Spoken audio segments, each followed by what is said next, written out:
Robert Kelly joins us now live from Busan. He is a professor in the Department of Political Science and Diplomacy at the Pusan National University. Thanks so much for joining us. How seriously do you take these warnings from China? Is there an underlying threat of sorts here, or are these just standard statements?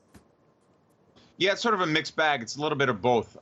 It's not really clear if the Chinese or the Americans actually want to fight over a few rocks in the ocean, right? I mean, this isn't sort of a conflict over like a major resource or an occupied territory or something like that. The Chinese and the Americans have kind of been dancing around each other on this question for a while, for the last few years. Both sides trying to see just how much resolve and willingness the other has to fight. To be honest, I don't think the United States and China at this point would engage in a major conflict over the South China Sea, no. Right. I mean, as you say, the U.S. doesn't have, much at stake here. They have no claim to resources or anything in the region, right. But many say this region is a flashpoint kind of globally because it really, marks the ideological divide between certain world powers as well as their territorial disagreements in South Asia.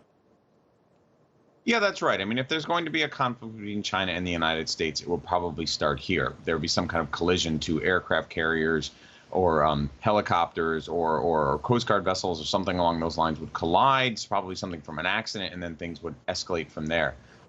This is sort of the thin edge, if you will, of Chinese expansion in the world, and everybody is waiting to see just how far the Chinese will go, right? We know they're starting to militarize the islands. And there's a debate inside the islands in the South China Sea. And so there's a debate inside the United States about what kind of counter steps the United States could take. We know that the countries around the region, like Australia and Japan, are worried too. So if the U.S. and China are going to tussle, it would probably start here.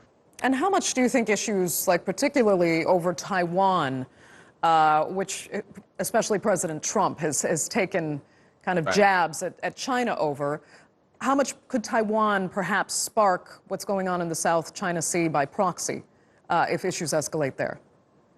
Yeah, that's actually a really good question, right? I think it's in the interest of the Taiwanese government actually to stay out. If Taiwan gets sucked into that, I mean, Taiwan obviously would lose a major conflict with China, and so they don't want to do that. But on the other hand, if things really do get hot in the South China Sea between the U.S. and China, certainly the United States would expect Taiwan to help.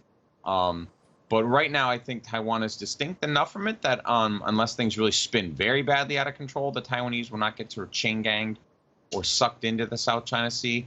And I think that's also in Taiwan's interest. Okay. Robert Kelly joining us there from Busan. Thanks, as always, for that.